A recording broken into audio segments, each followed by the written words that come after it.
As Megan said, my name is Sarah Anderson, and I get the pleasure today to share with you work we do at the Forest Service in producing the Terrestrial Condition Assessment, or TCA.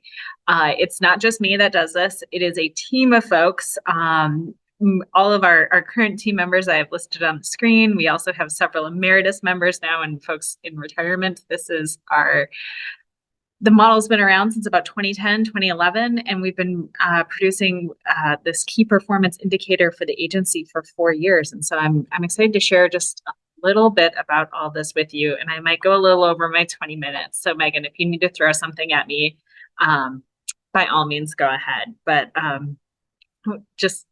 there's a lot to it, and I'm excited to share. And so just first of all, what is TCA? What is the Terrestrial Condition Assessment? It's a management tool that we use to provide a mid-scale assessment of ecological conditions and stressors. So we're trying to understand, looking out on the lands we manage as the Forest Service, as the National Forest System, what's going on out there. We're trying to do it in a way that's consistent and repeatable, and can begin to help us build a picture of the ecological integrity of these places that we're managing.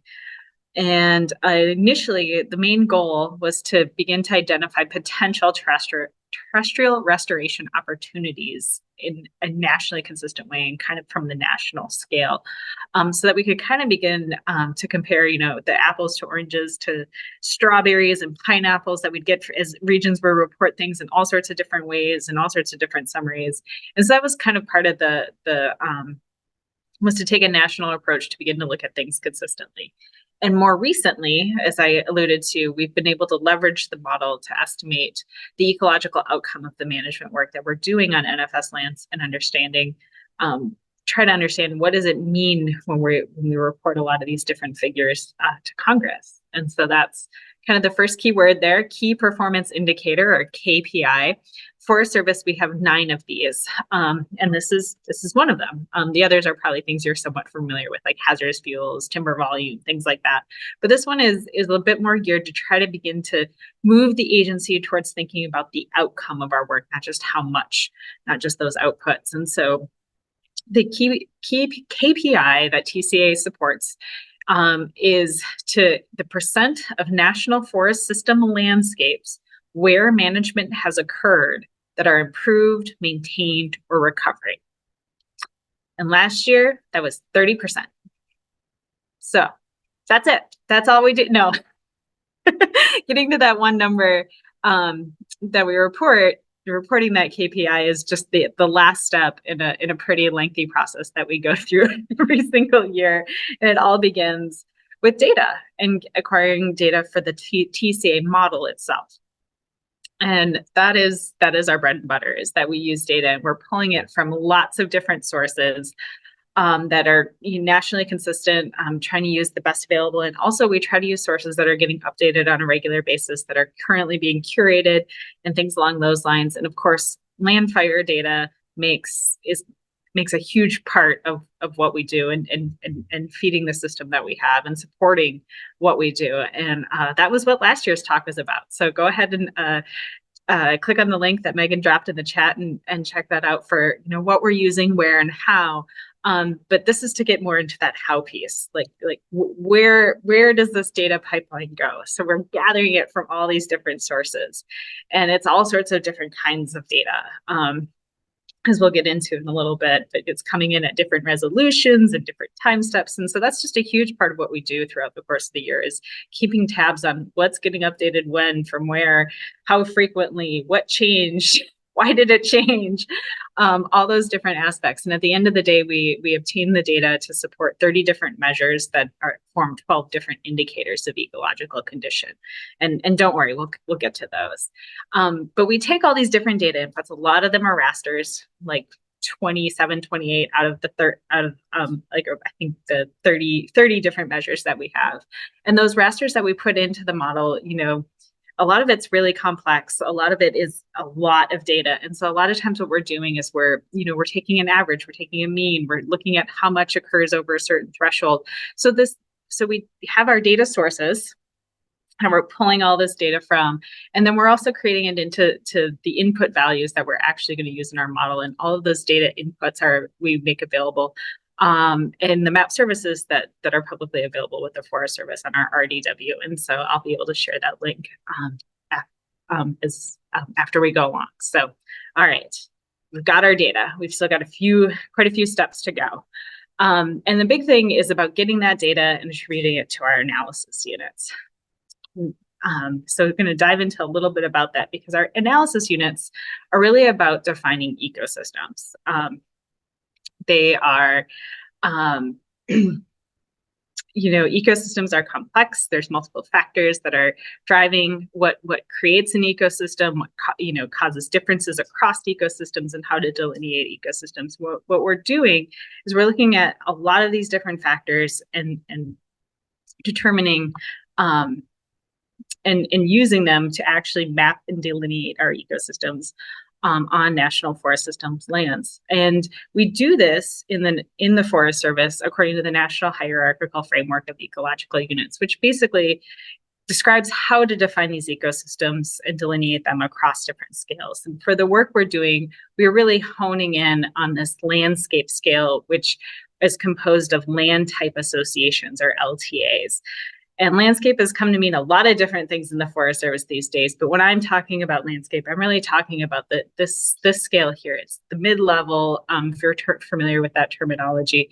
But it's kind of this space in between. It's not those specific, site projects like the stand, if we're going to go out and do work there. And it's not like, a whole ecoregion like the plains or the Rocky Mountains. We're in between. We're at a kind of weird in between place that can be hard for people to visualize and think about.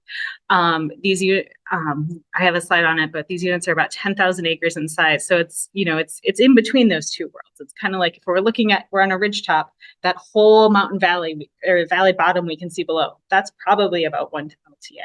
So it's a big chunk of land that we're talking about, but still small enough that we can, it's got some consistency to it, if you will. And so if we take a deeper look at these land type associations, they're mapped based on those basic drivers of our terrestrial ecosystems, the geology, the landform and topography, the soils that form kind of based on that, the geology and landform, as well as the climatic factors that are driving a lot of those processes, and then how all of that is interacting with the biotic components of the ecosystem. And so an example here, actually, Randy, from your neck of the woods, up there in northern Michigan, on the Hiawatha National Forest, if you recognize that bit of the peninsula.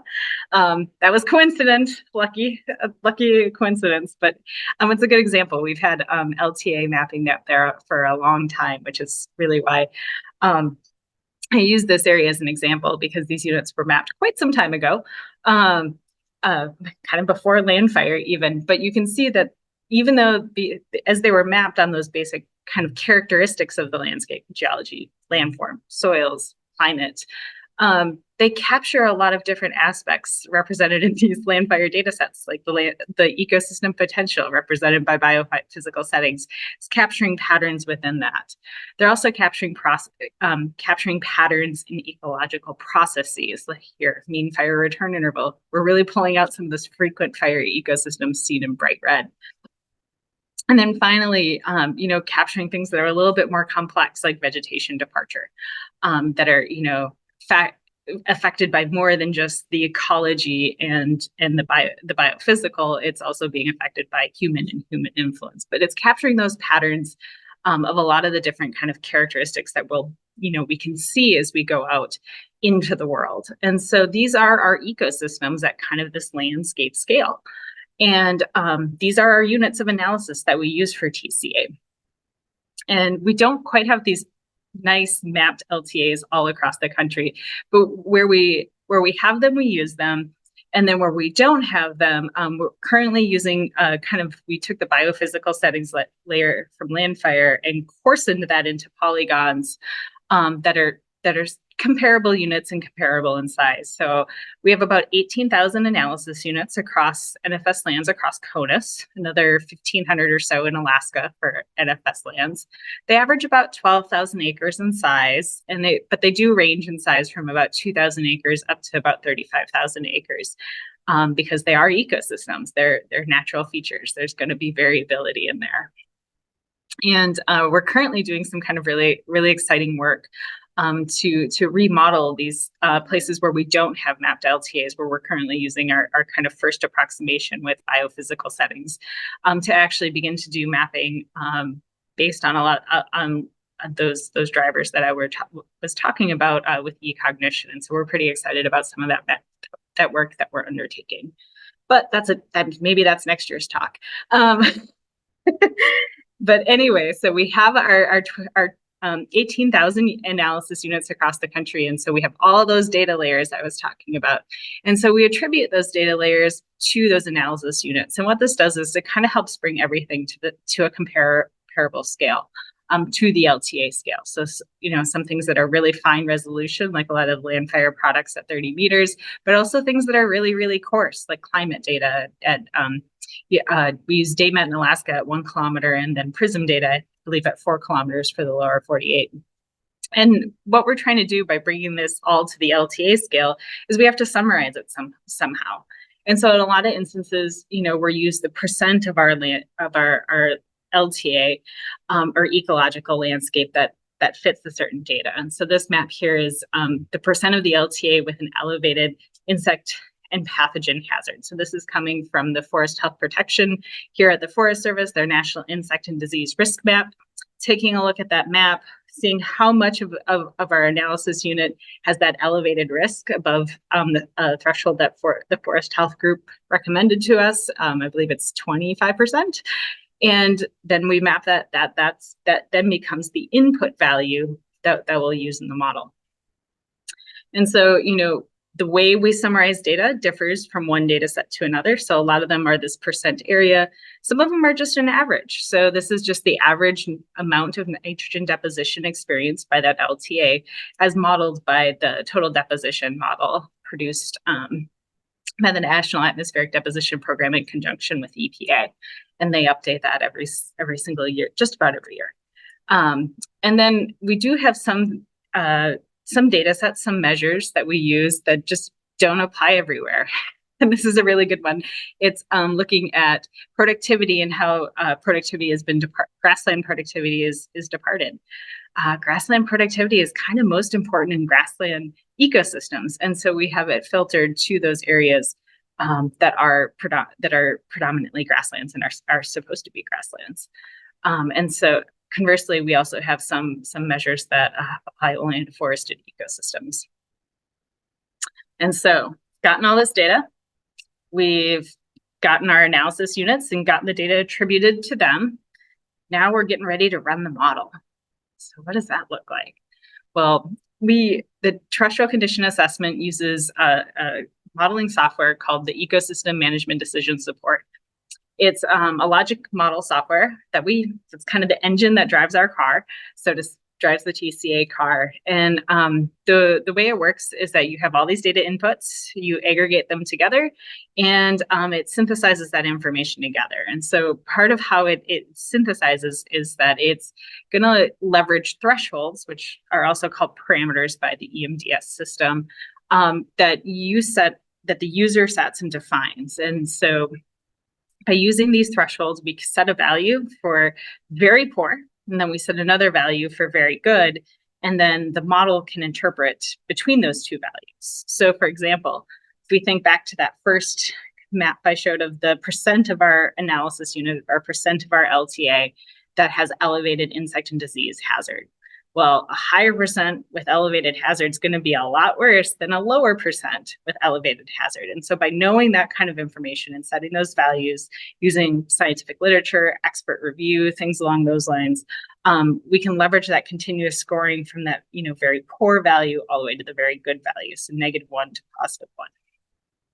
And so we've got our source data, we have our data inputs that as we take that source data, summarizing it to our analysis units, we now have input data that goes into the model. The model is then using those thresholds to determine a score for each of those inputs.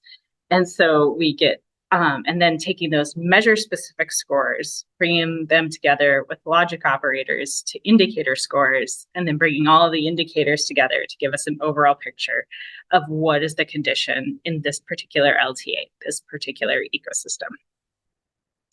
And so the power of EMDS is that it lets us do this across our 30 different measures and across all 18,000 ecosystems, our analysis units, relatively quickly. And this is kind of how we build all those different measures up. And so, as I mentioned, it starts with our 30 measures. Those 30 measures then are aggregated together into these 12 different indicators. Some of these 12 indicators you see on the screen have one measure, such as the forest insect and pathogen hazard, just one measure for that indicator. Others are more complex with 2-3 different measures that get aggregated together, all the way up to climate, which is really our most complex indicator. It has 13 different measures that feed into it. And then this schematic here shows the 12 different indicators in the rectangles with pointy boxes, sharp corners, I should say, pointy corners.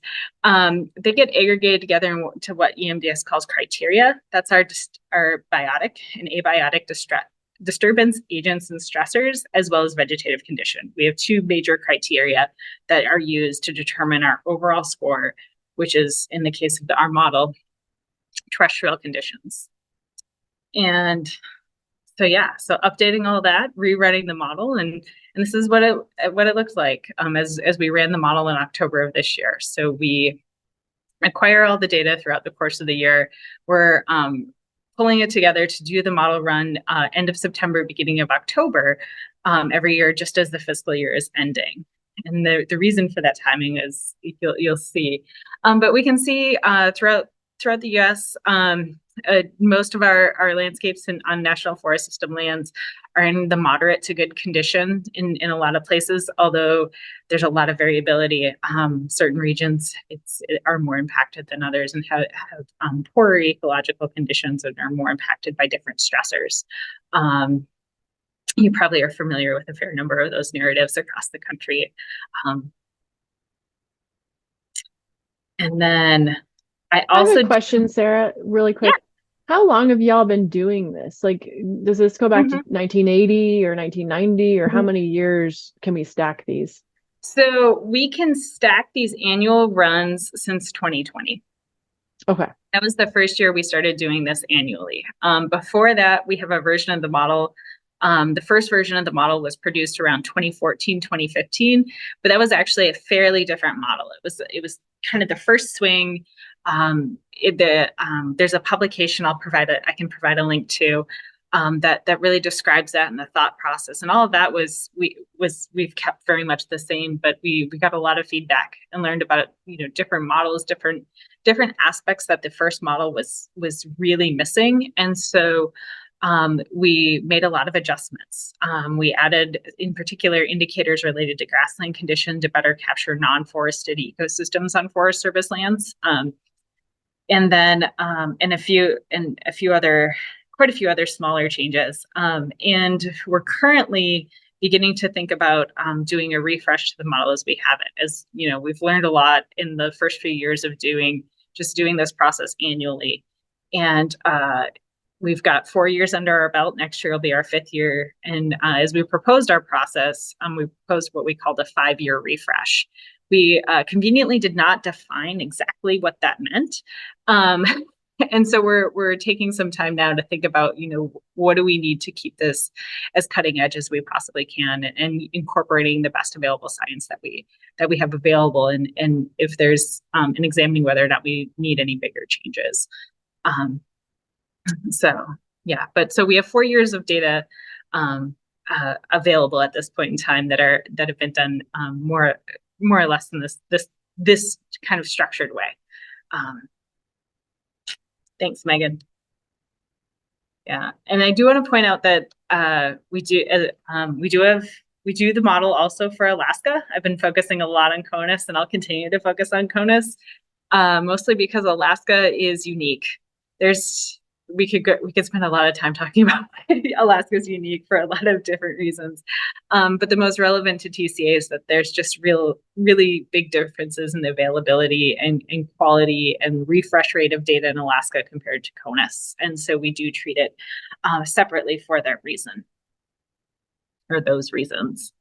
So, all right, we've got data. We've attributed it to units. we've got some results. And so, all three of those steps provide kind of just different outputs and data to actually look at. It's really interesting to go from the input data to how we summarize it and give the values that go into the model, and then the model scores themselves, whether it's the integrated score or the individual scores for measures and indicators. So baseline assessment and results, that's a lot of what we use for just assessing ecological conditions and fulfilling those initial goals of TCA. But then 4 years ago, we were asked to think about how could we report about move towards reporting outcomes.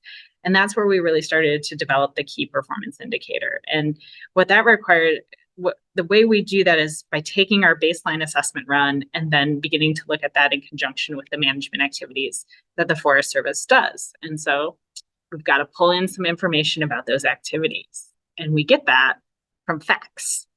FACTS, of course, it's the federal government, so it's an acronym. It's not real facts, but it's the Forest Service Activity Tracking System.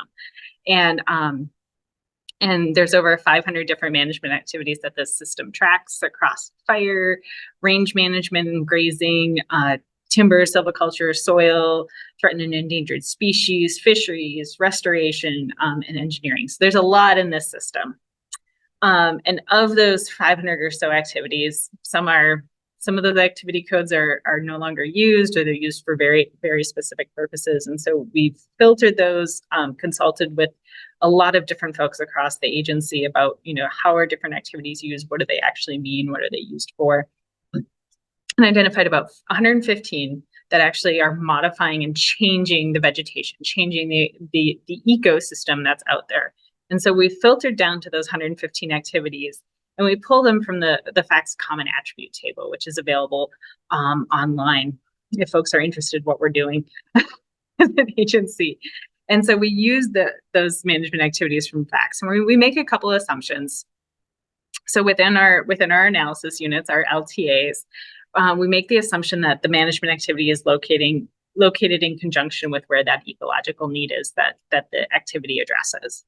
And then we also are making the assumption that the information entered into FACTS is following all of the business rules. Business rules do change, and sometimes it takes a while for people to update their processes. And so these are two assumptions that we're making, but kind of assumptions that we need to make and we just acknowledge going forward. And so the first part is identifying really where are these activities located. And that sounds like it should be pretty simple, but FACTS originally started as a tabular database and then was turned into a spatial database. And so there's a disconnect between the tabular and the spatial that most of the time comes together pretty nicely. But every so often, about somewhere around 5 to 20% of the time, it doesn't.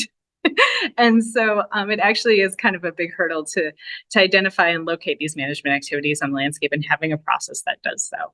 And some things that we have to account for is the fact that we often have management activities that cross over our analysis units, our ecosystems in TCA. So we just, they're two different systems, they're polygons and doing two different things. And so we account that an activity may be crossing from one ecosystem into the next. We also address overlapping activities. And so several, a lot of times we'll do activities in a series, cut, pile, burn. That's 3 activities. And so we account for that spatially. And then we also have a 10-acre threshold we implement. So there has to be 10 acres of total work done in a landscape for it to count towards our KPI. And that has taken care of a lot of spatial issues and slivers and things as we're doing all this intersecting. And it has helped clean up the process. And then there's a few other reasons. And so that 10-acre threshold, that's how we identified the activities where management occurred. And so once we've done that, we can identify which of the activities. So we've got our 115 based on our activity code. We've placed as many of them into their appropriate location as possible. And now it's a process of identifying, so of these activities we've placed on the landscape, which metrics do they affect? And how. And so we actually developed a whole matrix with expert input. So does this activity have an effect? Yes, no, sometimes. And some of those conditionals get a little complicated, but we try to keep it to yes or no as much as possible. So got our data, got our management activities. And now we do a second model run. And so we take those activities and determine how much of an effect they have. And we use basically a field called performance acres, or a term we've developed called performance acres. It's based on a field in facts that actually says how much work, how many acres of work were done within that polygon. So a lot of times we reuse polygons as we go from one activity to the next. Because, but we maybe, we'll thin on half of this activity polygon, but we're going to actually do a prescribed burn across all of it. But it's all the same projects. We want to keep it within some of the same polygons. And so there's reasons to reuse the same polygons. So the size of the polygon isn't always the same as how much work actually got done. So we use the field that says how much work got done. And then there's two different kinds of effects, kind of a direct accounting effect. So, we had an LTA, 500 acres of this 10,000 acre LTA burned severely, and we reforest 100 of it. Well, 500 minus 100, 400 acres are still in need of restoration or being denoted as having recovery, that kind of direct accounting. The other way we have an effect, it can have an effect is a proportional effect across the landscape. Things like drought affecting the whole landscape. How much of the landscape are we doing work that would help decrease the stress of drought, thinning, stand improvement type activities? So they can either be direct or proportional. And then we use that amount of effect, determining that it has an effect, the amount of effect, and then we use that to update the data sets and rerun the whole TCA model. And so that second model run gets done. We're nearing the finish line. Next is just some math, some basic math. We take the difference between our baseline and the updated from that second model run and use that difference in score to define improved, maintained, and recovering. And then from there, we know how many of our landscapes are improved, maintained, and recovering. And we put that over the total of where the number of landscapes where we actually did work, 10's 100 because it's a percent. And that's our KPI. And so, yeah, so we do all of that fun to report our KPI every year.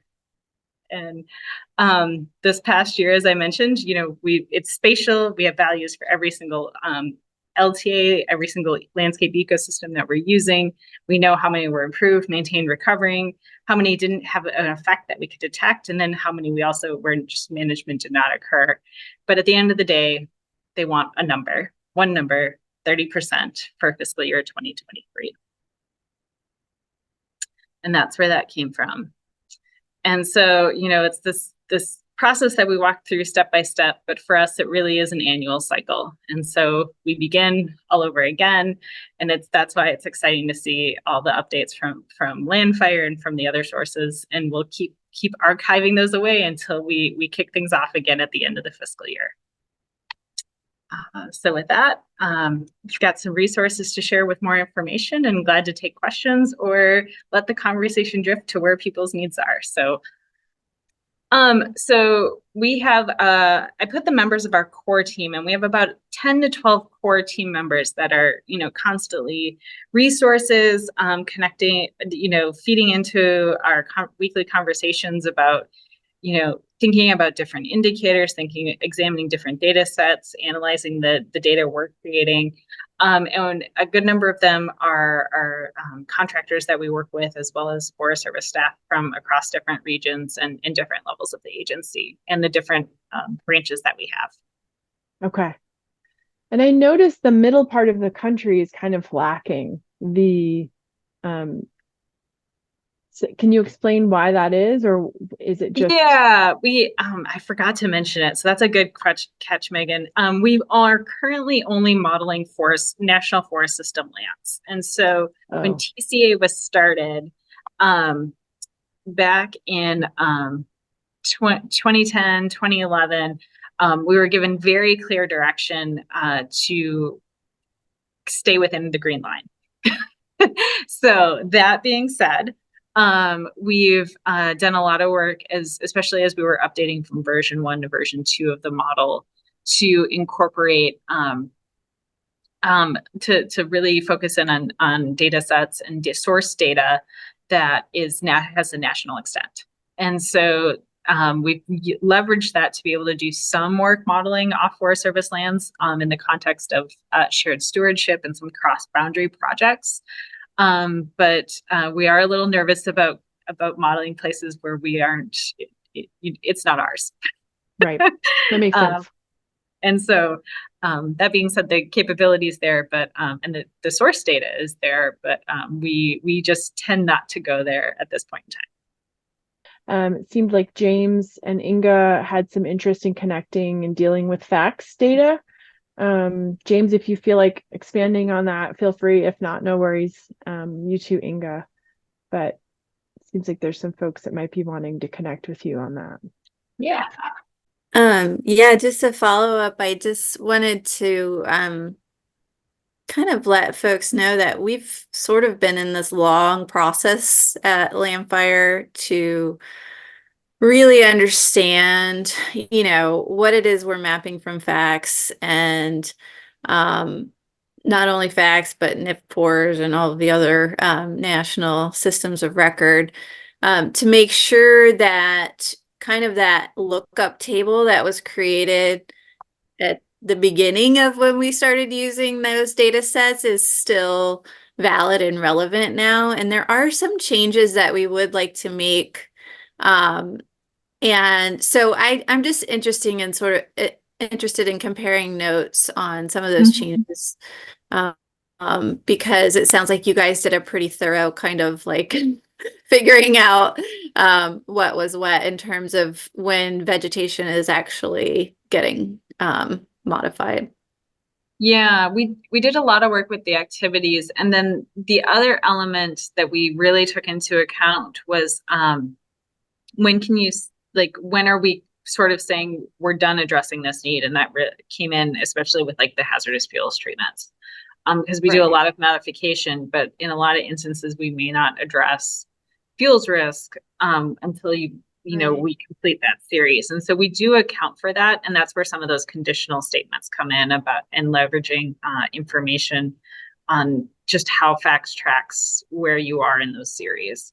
And so trying really hard not to use all the terminology with that. Yeah, I know it's really hard. And we do kind of, you know, because we are more focused on the fire side in terms of disturbance type, we do kind of you know, try to look at, you know, what is the biggest impact of fuels. And so yeah, so that's really our focus in our, you know, interpretation of the facts data. But yeah, I definitely want to talk more with you about that.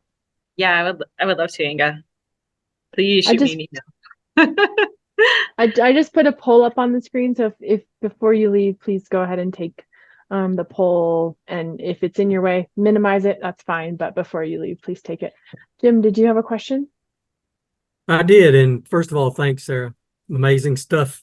We've been watching this evolve for a long time, back for years and years, and had some early involvement in it, but I'm really interested. Could you go back to the KPI slide? The one where it was like 30%? Just let's see here. Oh my yeah, gosh, I have so many things open with okay, understood. We can do it. We can do it. We'll get there. Hopefully it's not too far. There you go. And then your calculation. Because I'm interested whenever you create a metric, there are different ways to interpret it, and people interpret it in different ways. And I was wondering how you would interpret what that 30% value actually means. And that's because that's kind of interesting when you have metrics, one number describing a very complex situation.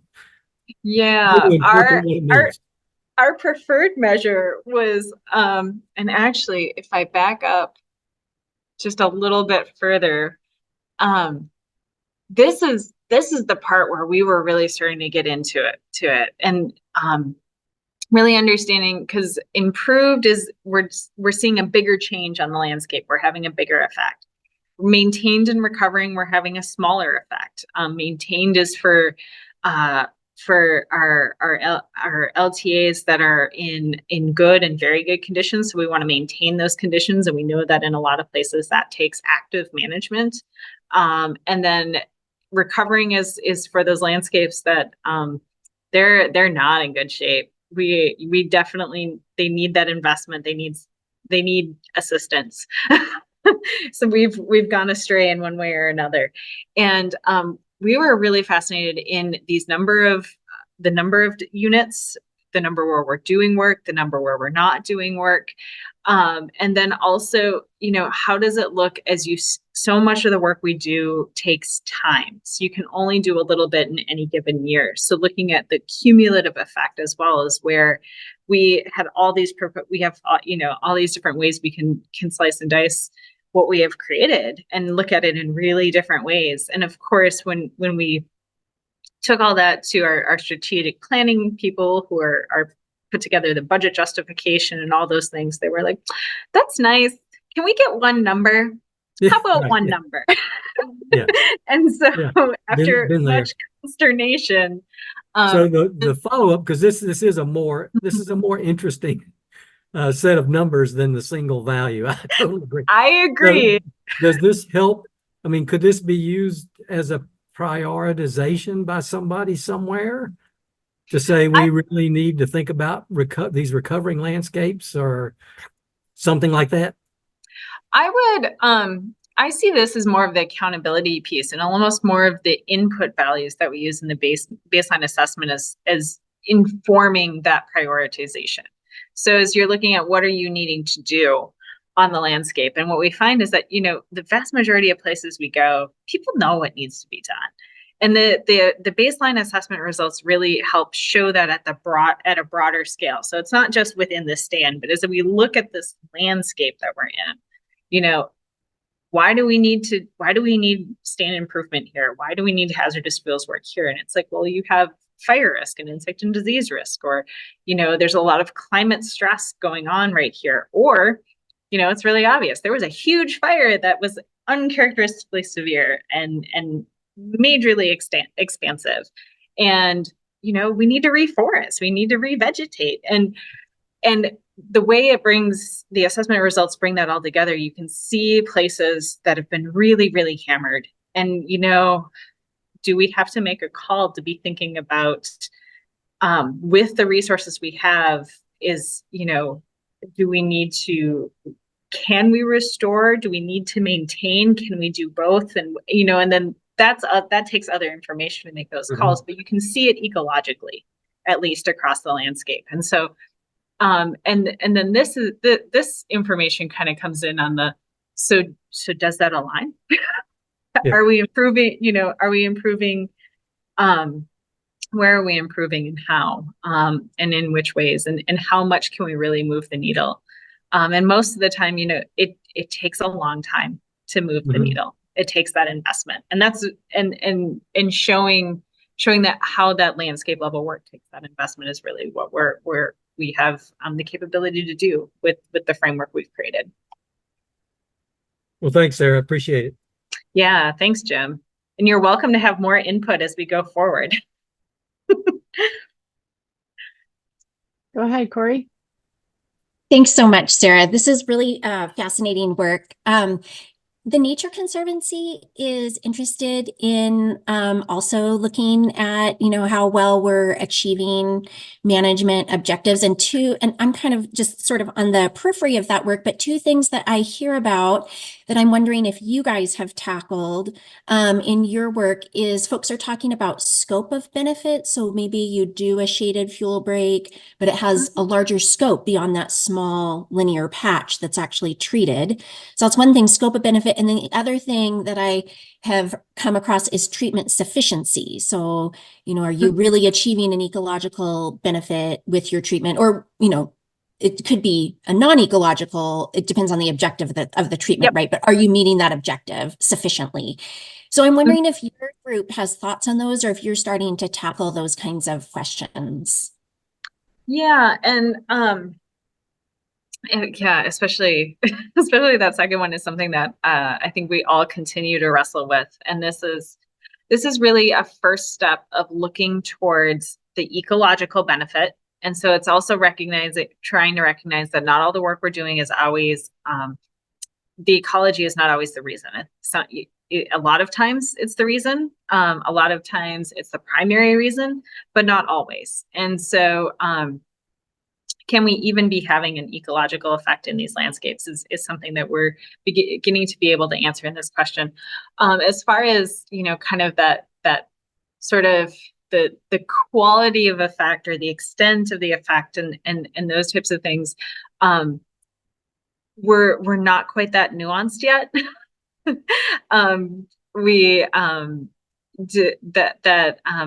I remember when our initial conversations were, thinking about taking densities and level of thinning and trying to corroborate all that. And that was more than we could bite off and chew at our initial pass. That being said, is, through this, we know where work is being done. We know where work is being done where we should be seeing ecological effects and the type of ecological effect we can identify. And so really the next step is to bring in some remote sensing and other capabilities to see how that detecting that effect aligns with where we estimate that effect to be.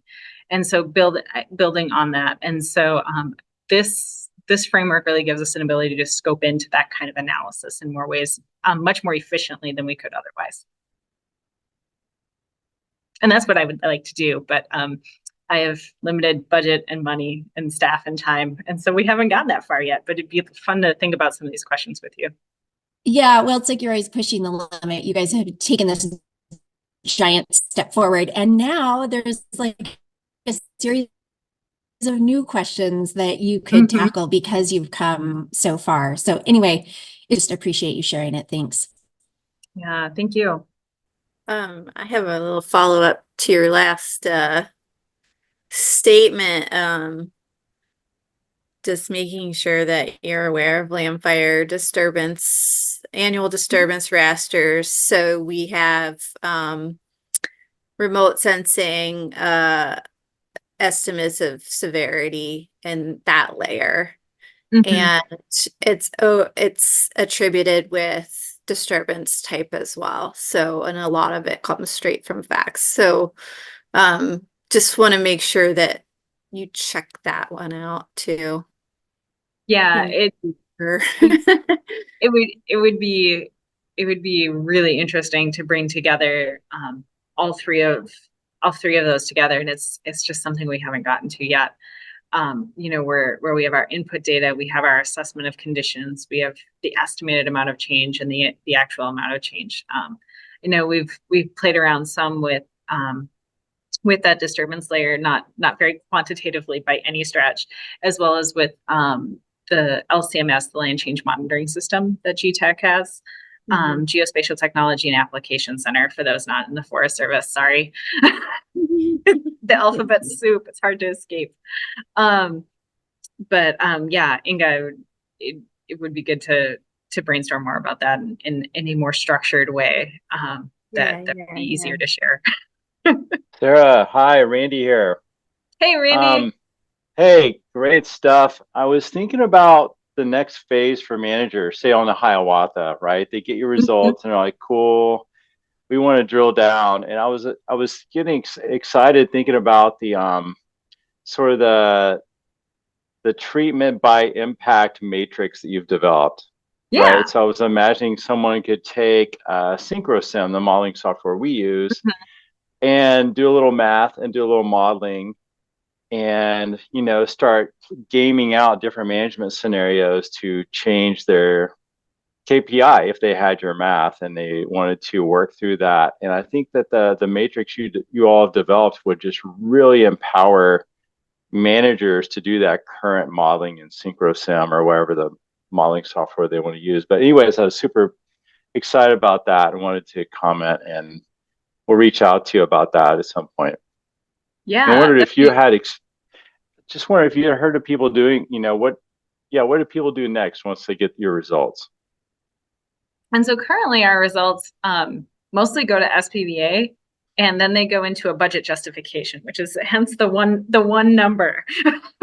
Yeah, classic.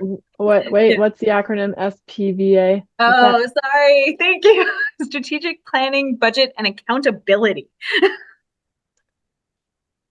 The budget. The budget justification folks. They're actually really great to work with though. They ask, being an ecologist, getting questions from budget folks is just such different questions. And I'm like, wow, business and budgets are not a world I operate in. I had never thought to even think about some of the questions they ask sometimes. And sometimes really about different aspects about anyway, that's a tangent. Currently we've improved our data sharing structure. It's a lot in the last couple of years. And so the data currently live on our enterprise data warehouse and are available for folks to look at in more detail. And the KPI information hasn't been leveraged as much as some of the others, although it is being used by some of the regions to look at how it aligns with where they've made investments and where they're thinking about investing in next. And so those are the most of the user cases that I know related to the KPI information in particular, but it is a lot newer. And so it's up for exploration. Great, thank you. Yeah, and glad to share the matrix with you. We all thought we should get sunglasses when we were creating it for I bet. for our efforts. And if people wanted to see, we have people in Colorado, all over the country here. If they wanted to see like, okay, so where locally, how are the forests, doing in my local area? How could they check out these numbers and learn more about what's going on locally? Yeah, and I was trying to drop in the chat and having trouble with copy paste. My apologies. Maybe we can send a follow-up email with some links. But they can check out our the TCA hub site or website, and on there, if you scroll to the bottom, maybe we should put it at the top. But it's at the bottom for now. Is we have forest level summary reports are a really great way to look at your local forest. They're organized by region. Open it up. It's got a quick summary of TCA, reminds you what indicators are, what the indicators are looking at, where it shows you where the data is coming from, and then shows maps and summary charts of each of the indicators for that forest in comparison to the region that the forest is located in or grassland. And then how does that compare nationally? The other way folks can explore the data if they're interested, looking at the TCA results, and currently it's focused on the model, the assessment side of the model. Those were the scores and input values. Those are available on the Climate Risk Viewer that the Forest Service has developed and has been leveraging in a couple of the recent. There was an advance notice of public rulemaking back in July. The Climate Risk Viewer was referenced then, and I believe is referenced in the most recent notice of intent related to the mature or the National Old Growth Amendment that the Forest Service is working on related to amending all 128 forest plans related to old growth. And so we can share I'd be more than happy to share the links to the Climate Risk Viewer to actually poke around and look at the data. You can click on units and it'll pop up all the information about that particular ecosystem, that particular, I think they're summarized to the fire sheds, but it's been summarized, and so you can access a lot of the information that way.